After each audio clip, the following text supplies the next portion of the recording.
Okay, great. We're good to go. Okay. Thank you. All right. So you see that the purpose of the CTEIG grant program is to encourage, maintain, and strengthen the delivery of high quality CTE programs.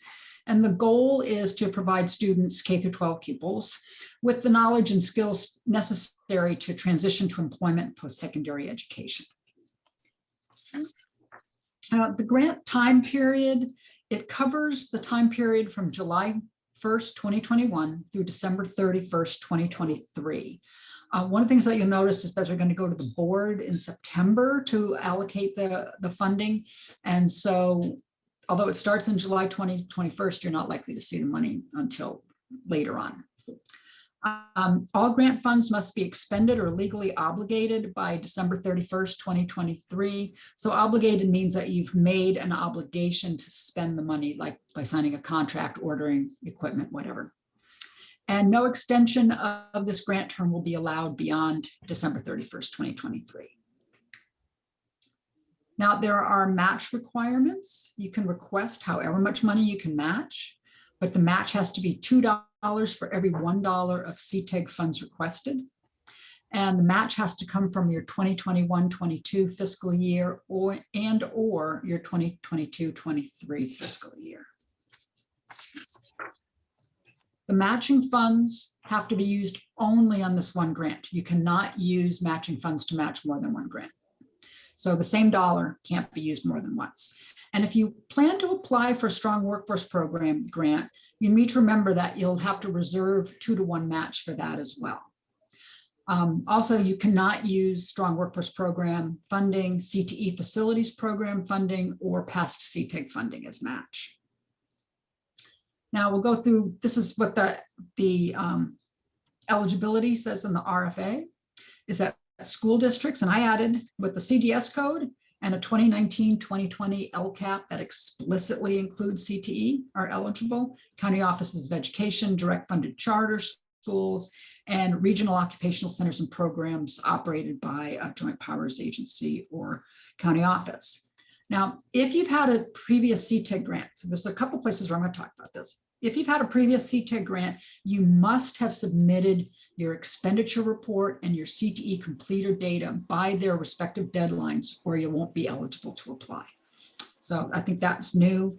One other thing I'm going to mention is that if you are a K through 8 district only, you may only apply as a member of a consortium. You can't be the lead on the consortium, and you can't apply on your own. Okay, and it's primarily because there's this data that you have to report, and it's all high school level data. So that's one of the main reasons. Okay, we can go on the next one. Now, they do list out on page 2 to 3 of the RFA the allowable activities and costs. So you can purchase and or develop evidence-based, standards-based curriculum and instructional materials. You can pay for professional development. You can use CTEIG meetings for training and planning meetings for your district CTE advisory committee personnel. You can purchase CTE equipment and materials needed to maintain industry standards. Go on to the next one. You can do transportation and other expenses for CTE leadership and work-based learning activities. I'm not sure what that is that we're hearing. Is that a printer? Anyway, food and refreshments. Someone may need to mute themselves. Yeah, your printer in the background. Yeah. Okay. Food and sorry, that's me. Oh.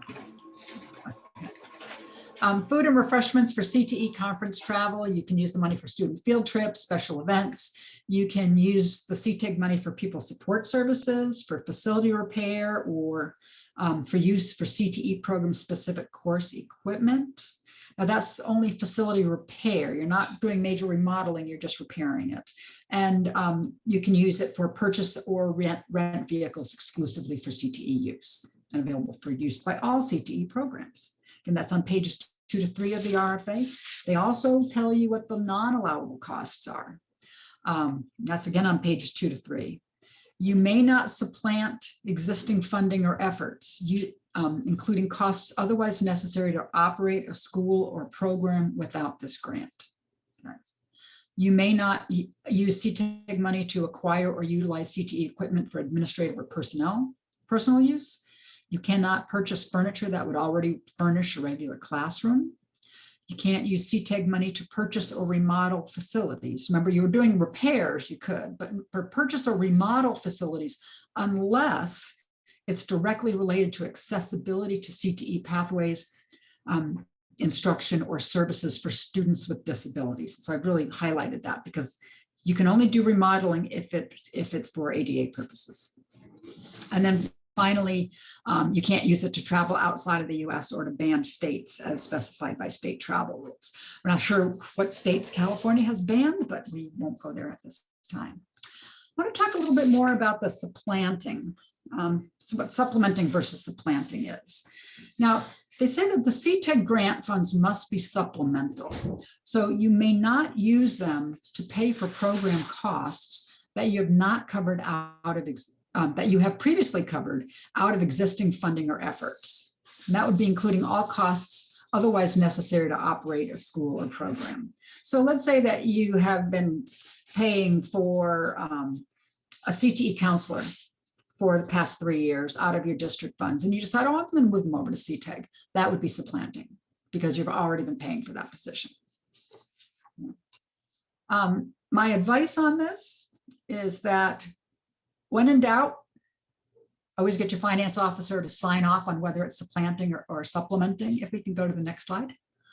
Okay, because it comes down to an audit.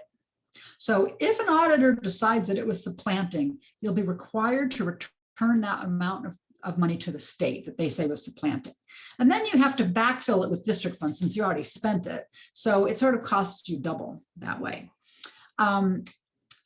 My advice would be to use CTEIG funds for things like instructional materials, software, professional development. If you add staff, you want to make sure that your district is committed in attachment 3, which we'll talk about, to continuing those positions after the grant ends. This is not a good time to hire short-term positions that you think maybe you'll be able to keep later on, or something that you'd like to have, but the district isn't really committed to out of CTEIG money. You really want to be able to commit to continuing the program after the grant ends. And again, get your finance director to sign off on the issue. Don't be hanging out there by yourself on that. There's a number of places where I'm going to tell you your finance director can be your best friend on covering you on all of these things. Okay, so does anybody have any questions yet? Nothing in the chat. Okay, all right. Well, this is all fairly straightforward from the RFP. So on the structure of the CTEIG proposal, you'll see that there are 2 parts. Part 1 is your program summary. It includes a summary of program information, such as the LEA information, the coordinator, who's going to be your CTEIG coordinator, how much you're requesting, your matching funds, your program assurances and certifications. Part 1 has to be entered online using the program grant management system, which is PGMS. And you do it only after you've completed part 2, because you don't have the information yet to fill out most of the PGMS until you've completed part 2. My advice is just wait and do it then. But you can review the RFA pages 12 to 17, which tell you all about the PGMS and what you have to enter there. Okay. Part 2 of the proposal is the scored portion of the proposal. So there are 3 attachments for this. Attachment 1 is your high quality CTE program evaluation and plan. We'll talk more about this in detail. So right now I'm just pointing you to that. They talk about it on pages 18 to 19 of the RFA. It's a downloadable form from the CTEIG. You might want to download it and take a quick look at it if you can while we're talking. We'll bring it up on the screen later, but just in case. I want you to note that there's 4 sections that have a fair amount of narrative. 2 of them give you 1,100 characters. The other 2 give you 1,500 characters. That's a lot more than you got last year, which was like 350 and 750. So it's a little bit easier because it's always easier to write more than to write less. And there are 45 points available for this section, but the minimum score to be funded is 24 points. And there's a scoring chart on page 19, so you can review that. Second attachment is your budget narrative worksheet. And that is on pages 19 to 23, discussed in the RFA. It's another downloaded form.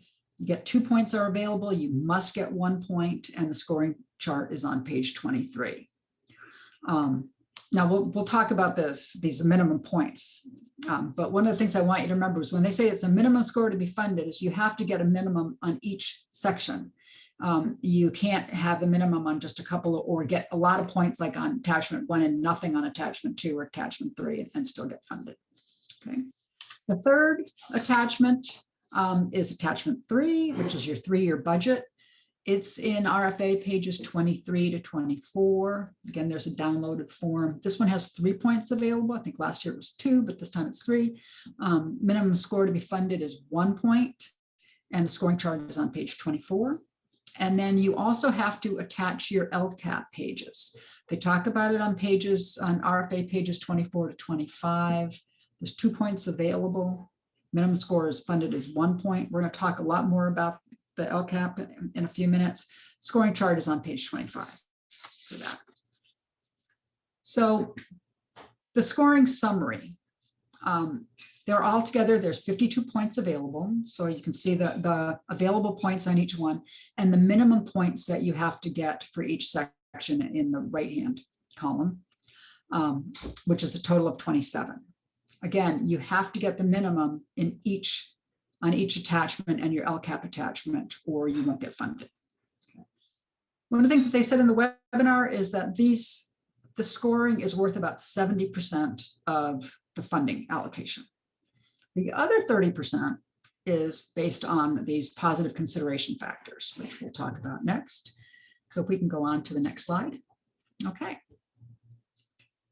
CTE, they also talk about using positive considerations to allocate funding or set priorities. Again, as I said in the webinar, they said that they use this for about 30% of the funding. I'm not sure exactly how they do that, so I'm not going to go too much further into that, but the positive considerations, the 3 biggest ones that they give the most points to are serving unduplicated pupils. So that is defined as English language learners, free and reduced price meals, and foster youth. This year in the RFP, they tell you where they're getting that data. As I'll talk to you in your unique considerations section, you may want to mention it again in the unique considerations in attachment 1, but they get it from their CTE database for unduplicated pupils. Second item is whether you're serving pupil subgroups with a higher than average dropout rates, and that again is from the CTE database. And then the third is whether you're located in an area of the state, so I mean a county, with a high unemployment rate, higher than the statewide average, and that's from EDD, where they get that data. But again, you might want to be able to provide that data yourself. There's another 5. There's 8 altogether. The next one that is, I think the collaboration one is the highest. Okay. Whether you successfully leverage Perkins 5, California Partnership Academies, or agricultural CTE incentive grants, and leverage contributions from industry, labor, and philanthropic sources. This is in the PGMS and in your application. Second is whether you're in regional collaboration with post-secondary educational institutions to align career pathway instruction. And they talk actually about post-secondary education as well as your strong workforce program. We'll talk about that in a minute. Third, which would be actually be 6th, is to make a significant investment. That's 25% or more of expenditures in CTE infrastructure, equipment, and facilities. And that's from your application. That'd be from your budget form, attachment 2. Whether you operate within a rural school district, that's from the NCES rural codes. And then finally, whether you offer regional-based CTE program as a joint powers agency, and that's in PGMS. Okay, and those again at the RFA page 8 to 9. Now on the collaboration one, they said that they actually rate that slightly less high than the first 2, but higher than the rest. So one of the things about the collaboration, first, and I'm going to repeat this again, if you're a middle school district, you must apply as part of a consortium with the high school district as the lead. because only a high school district can provide the data that must be reported, and that's on page 6 of the RFA, so you can see what the data is. But for positive consideration on collaboration, they want to show that you are collaborating with one or more post-secondary educational institutions to align career pathways. That's page 9 of the RFA. And that's based on information you provide in PGMS step 9, and that's on page 16. The second part of that collaboration is collaborating with the Strong Workforce Program Regional Consortium of Community Colleges, just again, page 9 of the RFA. And that also is based on information in the PGMS, which is on page 16 of the RFA, step 9 of PGMS. For evidence of partnership with your regional Strong Workforce Program consortium, it could be an MOU if you have one. I don't think that our regional consortium does MOUs with the school districts. So you can provide evidence of working together on a project with shared costs and funding, and a letter from your regional consortium director outlining your partnership with the Strong Workforce Program Consortium. So you can contact Leslie Wisdom. She's the regional consortia K-12 TAP, give them her contact information. And she told us that she has a letter that you can, that she can provide for you for that purpose. So does anybody have any questions now about the RFA? And there are no questions in the chat. Okay. All right, now we'll get down to the stuff that might raise eyebrows and questions. Okay, developing your proposal. This is where I'm going to come in and talk to you about the things that I would do with reading the RFA and working with the district. Number one step before you do anything else is make sure you're eligible. Now, the applicant must be a district with high schools. I keep saying this, but I'm going to say it over again. If you're a middle school district, you have to apply as part of a consortium with a secondary district. That doesn't mean you don't have to do your attachment 1, because they will have to attach that as well, but the consortium will do the budget as a whole. The LEA is the applicant. If you're an individual school, you can't apply on your own. Only the school district can apply. But the LEA, the school district, has to have a CDS code. If you don't have a CDS code, you're not eligible to apply. And then again, if you had a prior CTEIG grant and you didn't do your reporting on time, your expenditure reporting or your CTE completed data by the deadlines, you won't be eligible to apply. So that's, again, RFA is pages 4 and 12. The second the big boy on making sure that your district is eligible. They specify your 2019-2020 LCAP. It has to explicitly say career technical education or CTE. If it says college and career readiness, that would include advanced placement, an IB program, college prep curriculum, in addition to career preparation, doesn't qualify. It has to say CTE. And it's actually because that's what the legislation says that created CTEIG.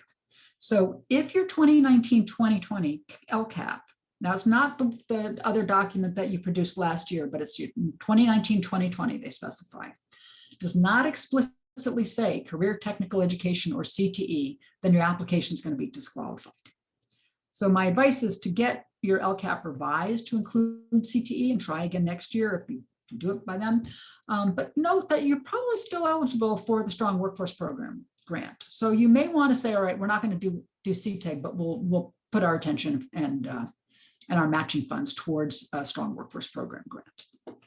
And again, Leslie Wisdom is your technical contact for that, if you have any questions.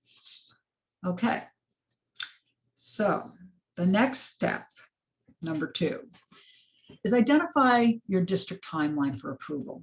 So this is like one of the very first things that you should do after you know you're eligible. Your superintendents or their designees signature is required on attachment 2 and attachment 3. They said it can be an official electronic signature with an electronic stamp, but it is required. Okay. So what I advise is find out what your district's process for getting the superintendent's signature is. So you can't sign it for yourself. You have to get the superintendent or their designee to sign it. Do they require a review of the proposal?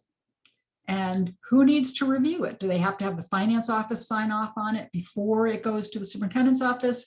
What information do they need? Do they want to see the whole proposal? Is there another form that they require that you fill out? These are the kinds of things that you need to look at. And then how long do they need to give approval for the signature? Because if they say, well, it'll take 2 weeks, you know that you have to have your proposal done 2 weeks before the deadline. I make it 2.5 weeks because you want to make sure that everything goes well with this new submission process. Now, as part of this, recommend that you develop a work plan and timeline for completing your proposal. Create a timeline for your proposal preparation that allows enough time for getting the signatures before you have to create your proposal PDF and zip files. And save yourself some serious migraine time if you do this up front. Make sure you have it. Proposals must be submitted through the CTEIG files file transfer system by 5 p.m. on June 2nd, 2021.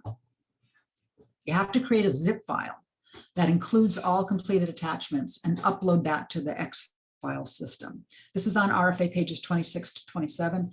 You'll see later what I'm going to advise is that you create a single PDF of the whole proposal and then zip that. And so you only have one zip file to attach, but anyway, we'll talk about that more.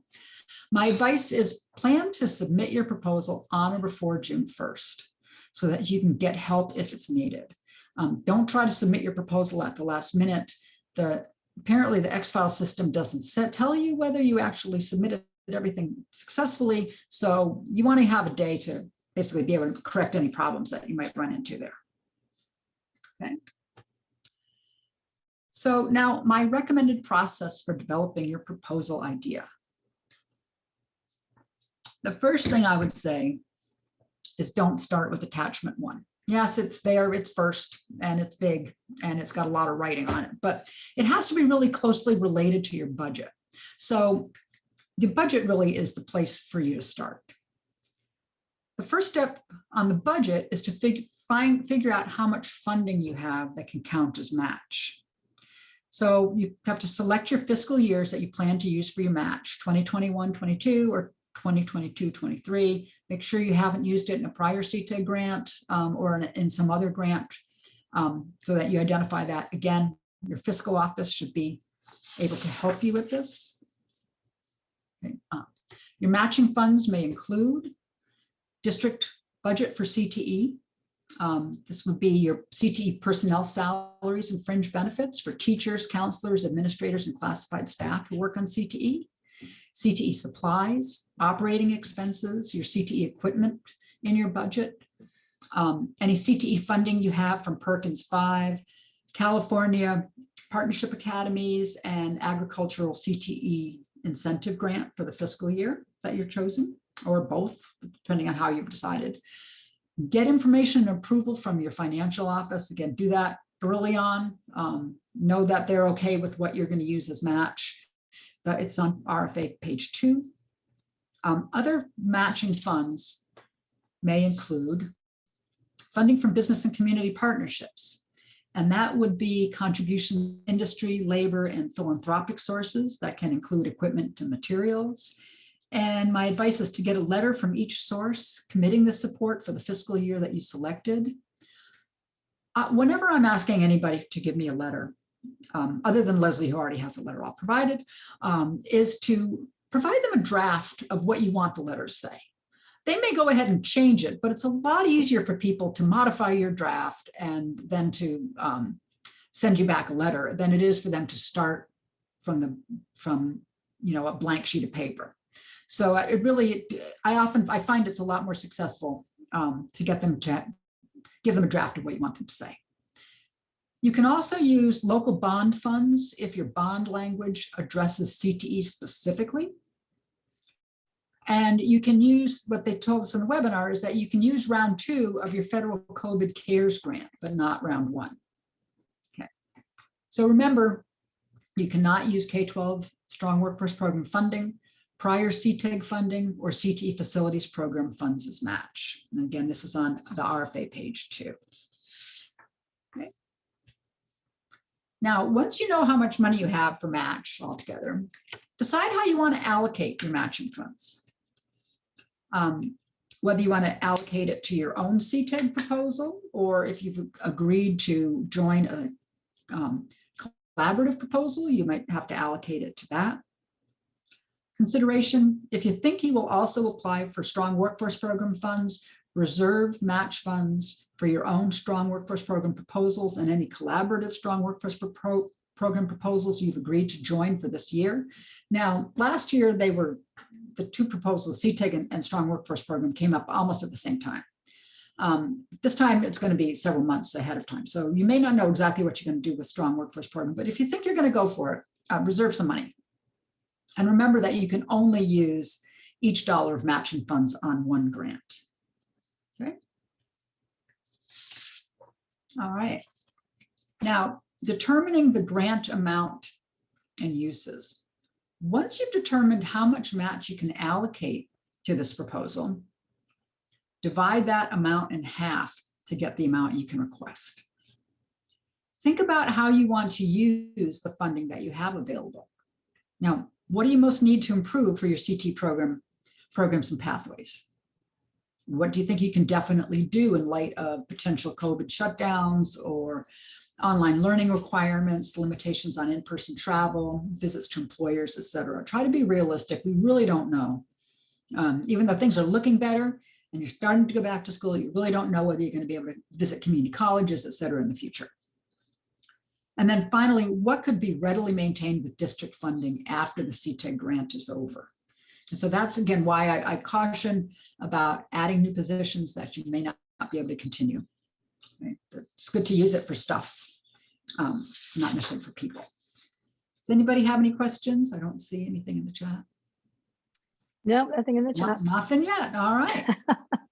Okay. So we'll get on to developing your CTEIG budget. Now, if you look at attachment 2, you have your standard RFA, standard budget codes for education. So if you look on page 21 to 22 of the RFP, they have a list of all of it, of all those codes. They start 1,000 is certificated salaries, 2,000 is classified salaries, 3,000 is benefits, 4,000 is books and supplies, 5,000 is services and other operating expenditures. That would include travel, contracts, et cetera. 6,000 is capital outlay, and 7,000 is indirect. Now, you don't have to have CTEIG costs in every one of these 7 object codes, only the ones that you actually want to spend their money on. So don't hold off on creating your matching budget at this point, but you know how much you have. You know how much, where you want to spend the 50% of that match from your CTEIG budget.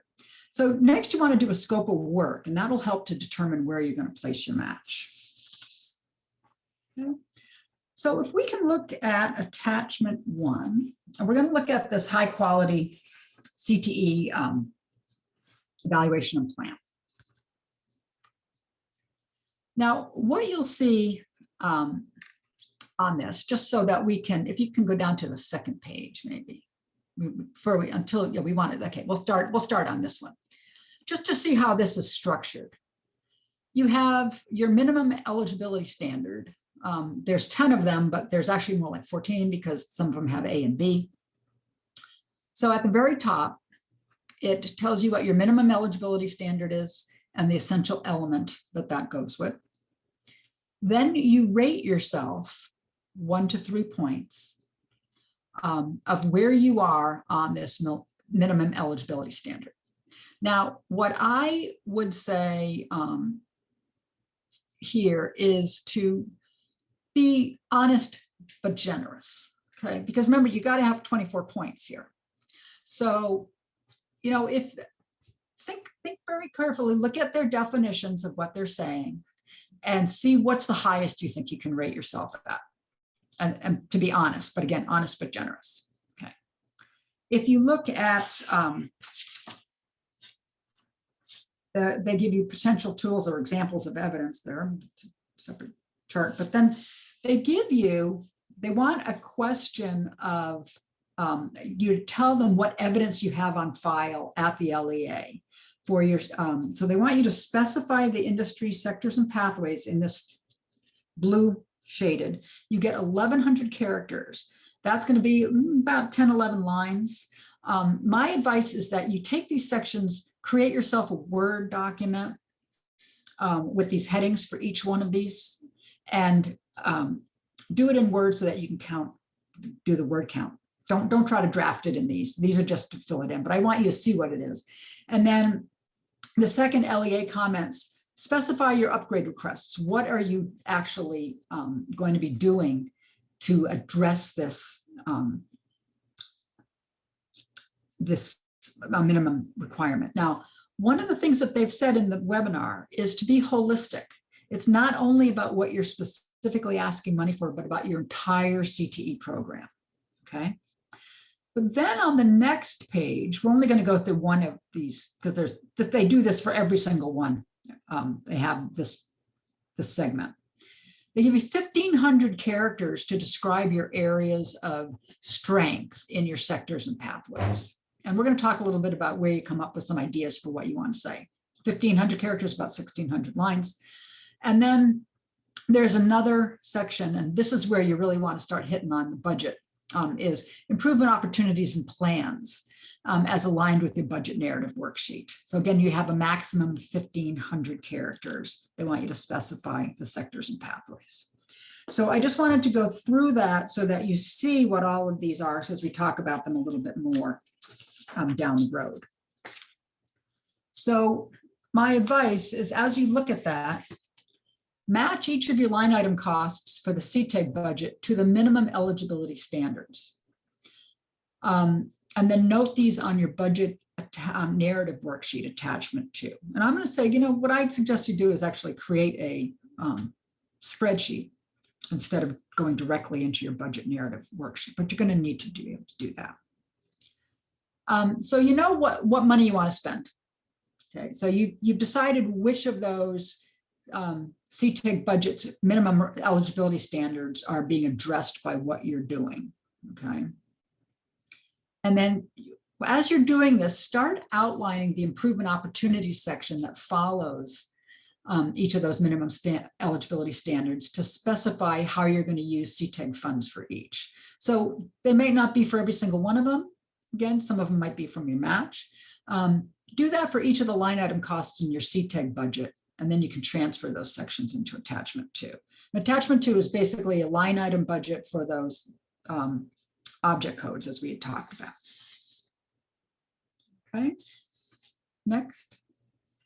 Okay, so then for each standard you've completed, now one of the things that I did, that Margie, I don't know if you have that attachment A, the minimum eligibility standards and essential elements. If we can pull that up just to show people what that looks like. I think it's in the Google Docs.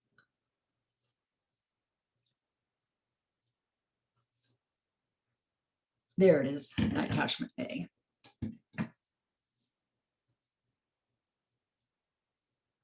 What I did, I just went through and I pulled out all of the minimum eligibility standards and essential elements so that you have them in one place to work with.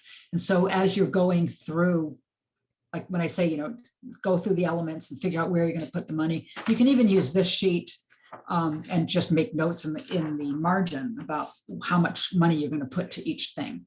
Okay. So that would be a good way to you know, sort of organize your thinking about where you're allocating the money. And I know that this seems like a real pain in the neck, but you'll see as we go along that it will help a lot to do it this way. Okay, so we can go back to our Zoom. This is why Margie's doing this, because I would never be able to make this work. Okay. Oops, I think we went way far ahead. We should be on 41 or 42 rather. There you go. Okay. So for each of the standard that you've completed, decide if you also need to use some matching funds towards meeting that standard. So you know what you're going to use from CTEIG money. Now, as you know what your match money is, decide if you need to use some of that towards meeting that standard. So example, if you're buying new instructional materials, should you include some teacher time as match to implement them into the curriculum or for professional development? Add that to your outline and note that in your matching budget worksheet. Now, again, my advice here, use your own spreadsheet for this. Don't try to do it in the grant forms. It gets too complicated. And I'll show you, I'm going to give you an example of how I would create my own matching budget worksheet. Okay, so these are my examples here.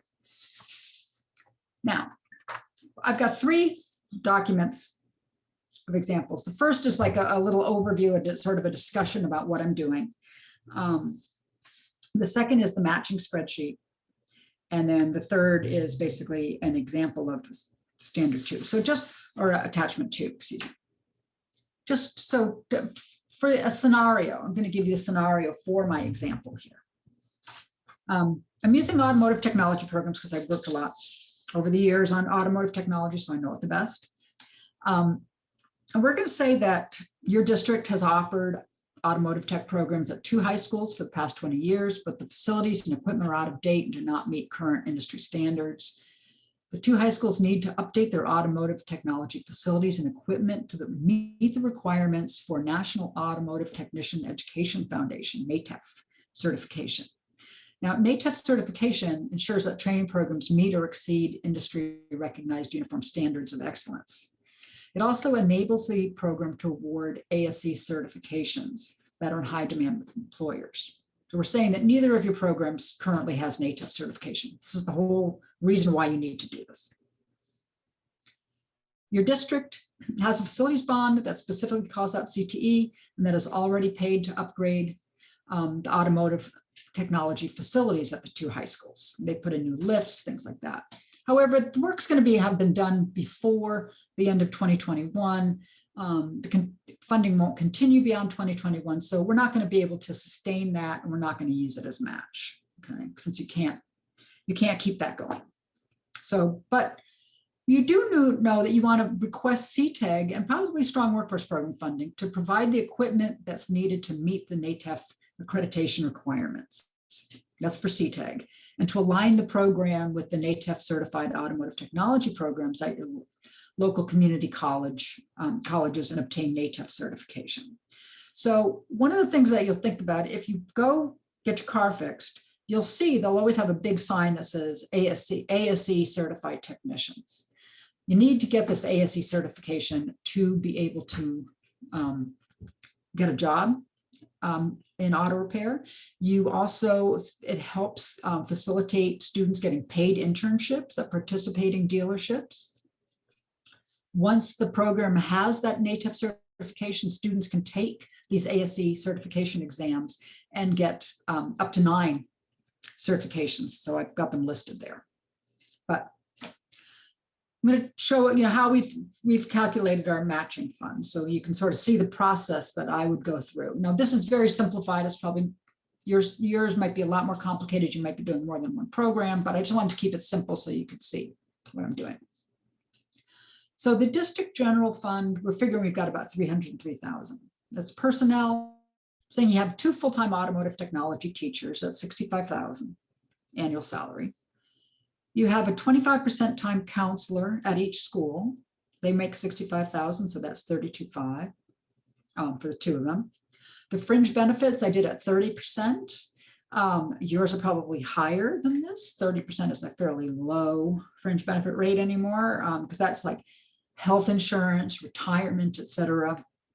One of the things that you'll see in general is that classified staff have higher benefit rates than certificated, mainly because you have to pay Social Security also.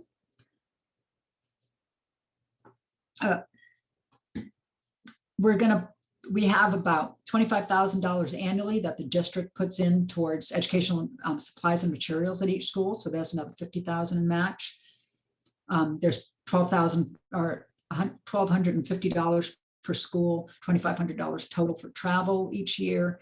And the district gives $20,000 annually per school, over $40,000. We also have $25,000 allocated annually for curriculum alignment with academic courses and professional development at each school through Perkins. So that's 50,000. And we're going to say that each local automotive industry, the local in automotive, you tend to get a lot of donations from your local automotive industry, but they're going to provide 13,370. Actually, it should be 350. I made a typo there, per school annually in schools and equipment. So that comes out to about 22,700. In my scenario here, the schools don't have CPA funding. And so our total matching budget is 376,450. Okay. So in determining how you're going to use the grant amount and how much you're going to ask for and the uses of it, we know that we want to apply for a K-12 Strong Workforce Program grant. And so we're going to reserve half of the match for that, which leaves 188,225 for this proposal. Since we have to match 2 to 1, the total amount we can request is 94,112. Now we've decided that the best use of these funds, the 94,112, is to provide the equipment needed to outfit the automotive technology facilities, so that when they're ready to go and the students return in person, that they'll be all outfitted. And I think oh, I see, we just left that. Okay. We've identified a comprehensive list. We're assuming that you've identified a comprehensive list of the equipment that you want that you need, with help from your local and community college and industry partners. Some of the equipment falls into the supplies category because it's costs $5,000 or less than $5,000 per unit. The rest is in equipment because it's over $5,000 per unit. Therefore, because all we're asking for is this equipment, supplies and equipment, we're just going to request 2 line items in this simplified example. 4,000 object code 4,000 supplies. We're going to request a variety of tools that cost less than 5,000 a unit. We're going to spend a total of 38,112 on these items. Now you would have a detailed list that you would include an attachment to, but we're going to stick with just a total for this example because I didn't want to have to dig that far in my old files to figure out what the tools would actually be. But note that we're going to include $8,000 in special equipment that would be accessible for students with disabilities, and that's to meet one of those minimum eligibility requirements. For object code 6,000, capital outlay, that item we're going to request 4 master toolbox sets at $7,000 a piece. So 2 for each school. Now, to align the cost to the minimum eligibility standards, if you look at that list that I gave you again, I'm going to align those grant costs to the following standards. And you'll see that I've said why I'm doing it. And the notes in the parentheses, the why, those will go into that opportunity section in attachment 1 to remind you what you want to say. So just for your notes, as you're doing this, figuring out where you're going to put the CTEIG money that you're requesting into each minimum eligibility standard. You make the notes, it makes it a lot easier to write standard 1 when you get there, or attachment 1. So we're going to put in standard 4, and that's cross-system alignment, because this will allow us to align NATEF certified programs with the community college programs. We're going to do standard 5B, because it allows NATEF certification for paid internships. Standard 7A, because ASC certifications are required for jobs. Standard 8, because they're industry recognized, and standard 10, because of the items in the supplies category. So now you can fill in attachment 2 for those CTEIG line items. And you'll see attachment 2 requires which standard each item each line item that you're requesting applies to. Okay. So then for aligning for the match, I'm going to give you a sample spreadsheet. And Margaret, can you open that? My secret name for Margie. The minimum eligibility standard, the match worksheet that I created. It's a, you'll see it's a spreadsheet. Good, it's showing us a spreadsheet, good. Okay, so now what I did here on the available matching funds, we know we had in 1,000, we had a teacher salaries, two of them at 65,000. It's annual, it would be 130,000. I broke them out into an hourly rate because it's a lot easier for me to allocate hours somebody would spend than money, what portion of their salary. So what you should know is that the standard amount that someone theoretically works a year is 40 hours times 52 weeks or 2,080 hours. So what I did was I divided the 65,000 by 2,080 hours to come up with 31.25 an hour. Okay. Same thing for the counselor. Again, same rate. Figuring it probably won't be the same rate in reality. Perkins, you see that we just have a flat amount for teacher stipends for curriculum alignment in this section. We don't have any classified staff that we're requesting. The benefits, again, at 30%. What I did was I just did the teacher salaries times 0.3 for each, for this teacher salary and the counselor. Books and supplies, we're going to ask those materials under 50,000. We're going to put 50,000 there. And then in the business and industry, we had 22,700 that we were saying that they were donating. Travel, we had 2,500 that we wanted to spend. Professional development, again, from Perkins, 25,000. Capital outlay, we're asking 40,000 for the two. So our subtotal is 303,750 for match. Plus, that's from the district, plus 50,000 from Perkins, plus 22,700 from business and industry. It comes out to a grand total of 376,450. We're allocating 188,225 for the strong workforce program, half of that. So our allocation for this CTEIG proposal is 188,225. And the total CTEIG money requested, 94,112. That's the total amount that we have. So on the second sheet of that, the allocation of the match to the standards, we know that we've got 188,225 for match. Yeah, that's the paper. That's the one. So if you can click on that second sheet.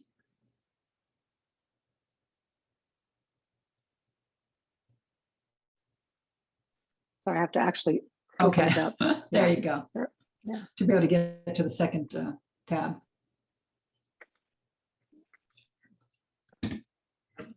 My clicker's not working. This There we might go. look a little scary to look at, but to create this for yourself, what I would suggest you do is the headings on the standard, list your standards down on the left-hand column, as I did on the far left, 1A, 1B, et cetera.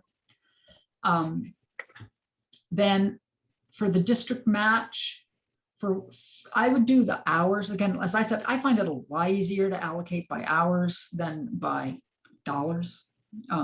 So, you've got 2,080 hours to allocate.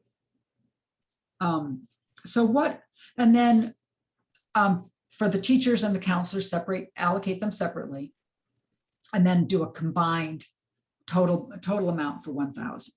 Okay. So what you can then do is looking at the standards with that sheet that you have in front of you, thinking you're only looking at your match now.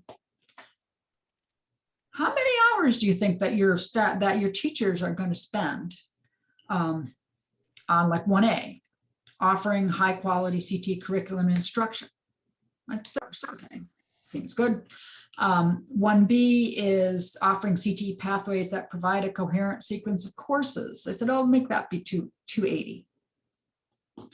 For the counselors, like 3A is providing support services.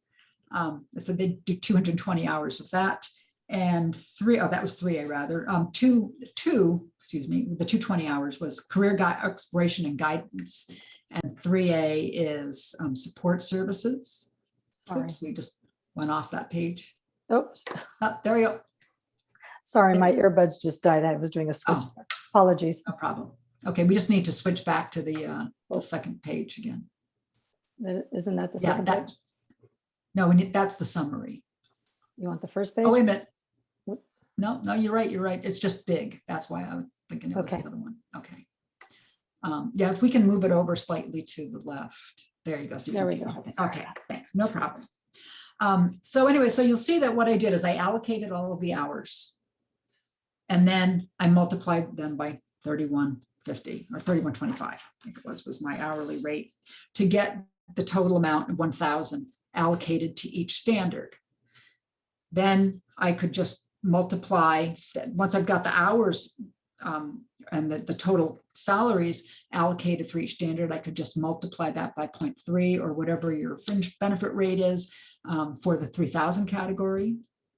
I then looked at the 4,000, the supplies that we're getting. That was from Perkins, I believe. Oh, no, that was a district supplies. Put them in, in 5A and 7A. Okay. No, okay. In 5,000, your travel, I put the travel in 4, which is providing for system alignment. That's probably where you do your traveling of 1,250. In 6,000, which is the equipment, again, I put them in 5B, which is providing pupils, opportunities for pupils to gain access to pre-apprenticeships, internships, and workplace-based learning. And also to 7A, which is reflecting regional and local labor market demands. So, you sort of have to come up with your best thinking on this, okay? For Perkins match, again, I allocated them. Same thing for the business match. So then if you go all the way down to the bottom of this page, you'll see you get the subtotal of the match by object code. Yay. So now you have it by the object code. Not only do you have it by object code, but for each object code, you can look down and see which of those standards you addressed, okay, in your match, because you need that for attachment 2. Okay. So I don't want to spend too terribly much time on that, but I think it's important because if we can now look at attachment 2, oops.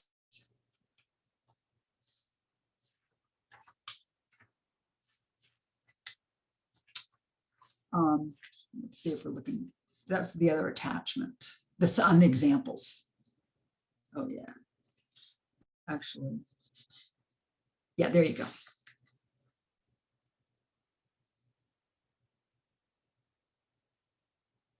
So attachment 2, what you'll see on object code 1000, we've got the CTE teacher time for instruction. You have the total number of hours that you just worked out at $31.25 an hour. And again, you have to, allocate these by what they're doing so that you can address the eligibility standards. I don't think you want to put every eligibility standard in one line item, but you see it's all CTE teacher time, and it comes out to the amount that we teacher and counselor time. It's all district LCFF. If we look at some of the object codes, if we go like to object code 4000, you'll see here that we have the technology and tools that the district is providing at 20,000, and then also at the CTEIG, and then the minimum eligibility standards that we're addressing. But the equipment, the standards that we're addressing there, and the matching amount, and then automotive tools received as donations.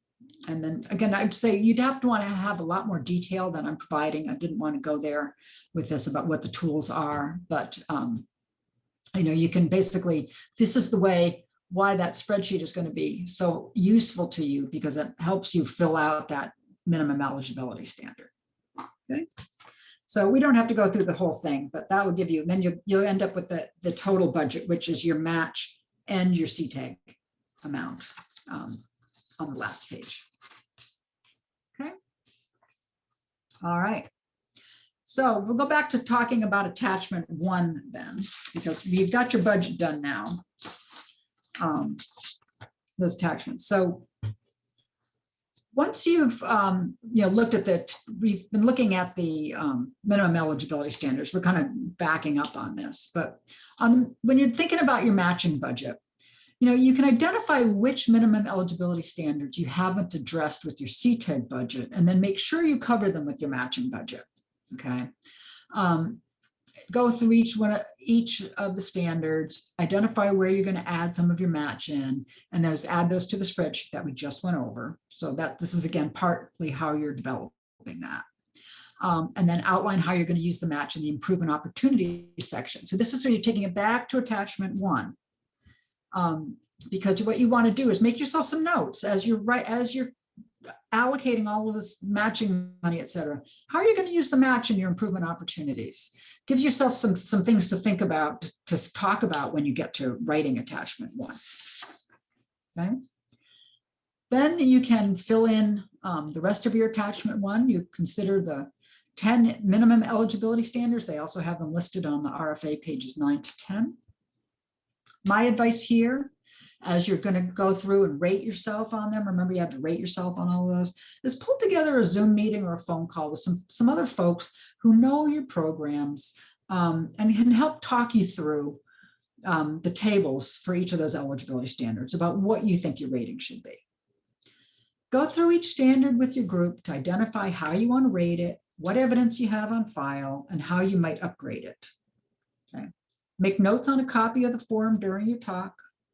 And that will help you start to fill in those sections, the 1,100 character sections and the 1,500 character sections of attachment 1. One of the things I wanted to mention to you is be sure that you indicate your final score on the top, page 1 at the top. There's a little box to indicate your final score. Don't leave it blank, okay? Because I think that they might say that you're just not done. It has to be at least 24 points. If you add them all up and you're not at 24 points, go back and see if you can be kinder to yourself and make the 24 points. But if you don't think you can, and then you don't think maybe that you're really eligible for this, you can make that call. But remember, honest but kind. Okay. Then on writing your attachment 1 narratives,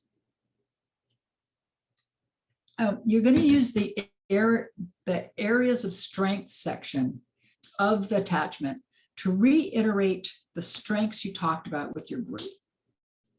I would say draft it in a Word document and then copy it to the form, because it's a lot easier to write it in the Word document, and Word can count your characters. So include your industry sector and pathway highlights, your accomplishments and or the effective systems and processes that you have in place. So hopefully you've talked about these, you've got a lot of ideas, you come up with other things as you're writing it. Note that 1,500 characters is about 16 lines with the spaces counted. Use the word count function under the review tab in Word to track the number of characters. And you look at the one that counts the spaces because they will count the spaces. Now, excuse me, my throat's going to start getting dry here. Use the opportunities and plans section to fill out what you're going to do with the funds for sectors and pathways.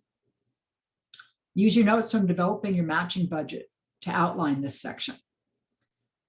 Again, include the industry sector and pathways plans for improvement and the systems and processes that need to be put into place.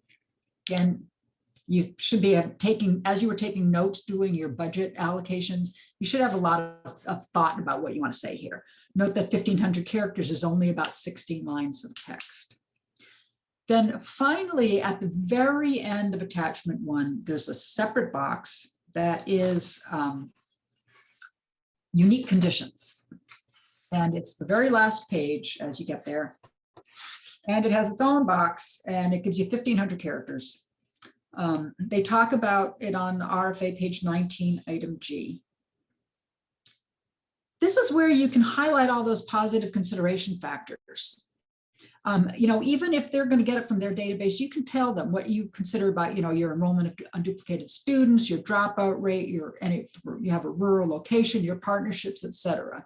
This is where I would really stress your positive considerations so that they go back and think about them, particularly the ones that are not from data that they have, but are from your RFA or from your proposal. Okay. So if you need to shorten your narrative, so let's say that you've got 1,700 characters and you need to shorten it down. First, I'd suggest looking for any words that end in ing. Those sentences can often be shortened by using more active wording, which I'll give you an example. When you say that teachers will improve the curriculum by reviewing, revising, and reordering project activities. You just say, teachers will review, revise, and reorder project activities to improve the curriculum. So you get about 8 characters on that one sentence.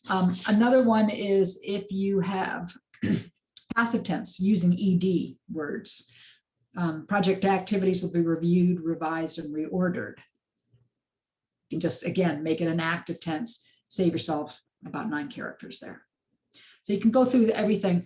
The other thing that if you get to really hard up, you cannot figure out how to shorten it and you need like 5 spaces or something, leave out a the or a to or something like that. That's not going to change the meaning of what your document is, but that they'll just say, oh, that was a typo, or they were typing too fast or something. You won't lose points on it, but you can get your everything in. Okay, does anybody have any questions?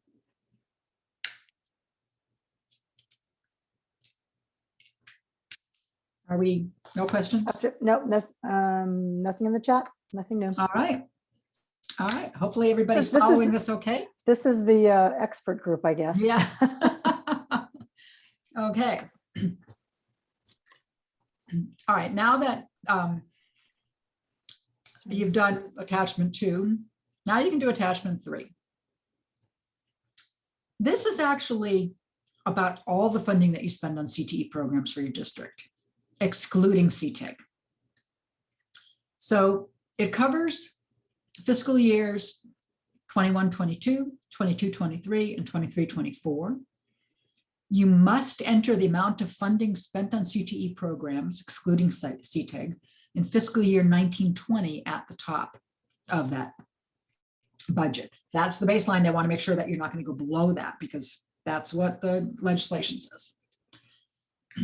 So the Ed Code requires that funding not drop below the previous year for CTEIG.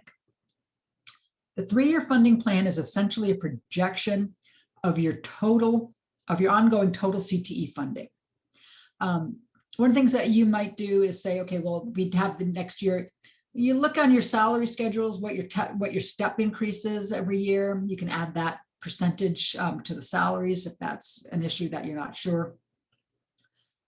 Identify the funding sources that used in matching funds in your right-hand column. That's LCAP, Perkins, et cetera. And get sign off on from your finance office on this before requesting the superintendent's signature. In fact, I would ask them to help you fill this out because they're the ones who have this budget information that more so than you do. So go to them, ask them to help you fill it out. Again, identify your funding sources on the right-hand column.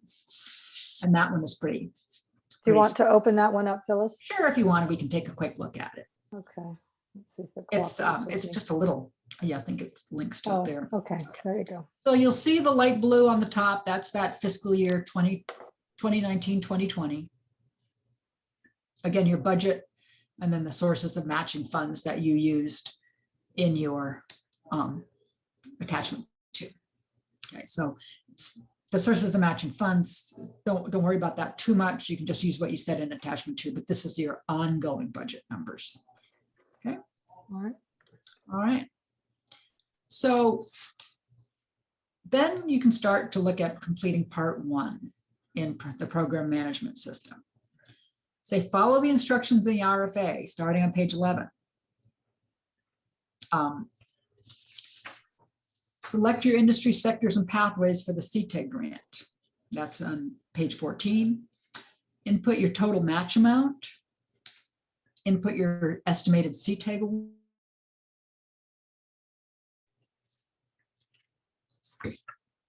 Then Next step is to enter your equipment budget, page 16. Again, you see why you have to have done your part 2 before you can do part 1.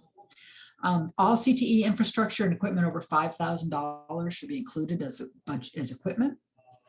Enter your contributions from industry, labor, and philanthropic sources on page 17. Make sure you got the check off the checkbox for the assurances. Make sure that you're approved to check off the checkbox for the assurances, and then print out a copy of the completed form for the proposal submission. So there's a lot of explanation of how to do this in the RFA. Now you can start, we're sort of back to part 2, but preparing your LCAP attachment. Again, this has to score at least 1 point for the grant to be funded. The section should be from your full LCAP, not from a summary. And what you should do is go in and highlight every section that includes the words career technical education or CTE. And then just pull those sheets and make an attachment of just those sheets that say CTE or career technical education. You can add, have the second page that doesn't say that, but it's in a continuation of a prior page that did say CTE if you need to. But don't include excess pages that don't say CTE on them or career technical education. Originally, we used to take a point away from you if you did that. Now they're saying that they sort of said as a comment in the webinar that they wouldn't do that, but I don't really know. So don't do it. Make sure that the sections are highlighted of what you're referring to. And again, this is the RFA page 2122. Okay, so now you have everything. You've got your letters. The letters have come back because you sent them samples and everything's wonderful. So what I would suggest, it doesn't say to do this in the RFA, but I got a little suspicious, frankly, of this whole zip file and this X file. So I would recommend that, like you did last year, you create one continuous PDF file that includes part 1, the printout of part 1 completed from PGMS, your completed attachment 1, your completed attachment 2 with the original signature from your superintendent or designee, attachment 3 with the original signature, your LCAP attachment, any MOUs, letters, etc., and evidence of participation in Strong Workforce Program Consortium activities. And then create that as a single zip file. Okay. So if we can go to the next page. So you've got that with all the proposed components included. That's on page 26, 27 of the RFA. Note how the zip file must be named. Be really careful about this. It's on page 26 of the RFA. Name it exactly. It's like by your district code and everything. And then see the X files uploading instructions. I can't really speak to this. I've never done X files myself, but it's on page 26 to 28 of the RFA of how to do that. My advice, don't wait until the day it's due to submit it on X files. Try to do it at least one day ahead of time so that if something goes wrong, you can go back to them, get technical assistance, and make sure that it's uploaded by 5 o'clock on June 2nd. So give yourself a little bit of extra time because you never know. Unless you're an expert in X files, I would definitely, and not the TV show, but this system, I would definitely go with that. If you have any technical questions, you can call or email David Kinst, who's our region's CTEIG consultant. His contact information is here. It's also on page 31 of the RFA. And he can answer specific questions. If you have specific questions about match, etc., he's a person to question. Okay. I also want to add that we have our K-12 pathway coordinators that are assigned by region, and Leslie Wisdom, who is our K-14 Yes. TAP for the region. She's also another resource, which many of you know Leslie. And Leslie and the coordinators have been doing some sessions with David so that they can get really trained up on CTEIG. So those are also some resources that you can call upon. But as always, you can contact Al, myself, Jewel, folks on our team. So a few more resources for you. We want to support you in this. We want to bring more money into the region. Okay, so does anybody have any questions now? And we're down to a small group. So just go ahead and mute yourself and ask questions if there are any.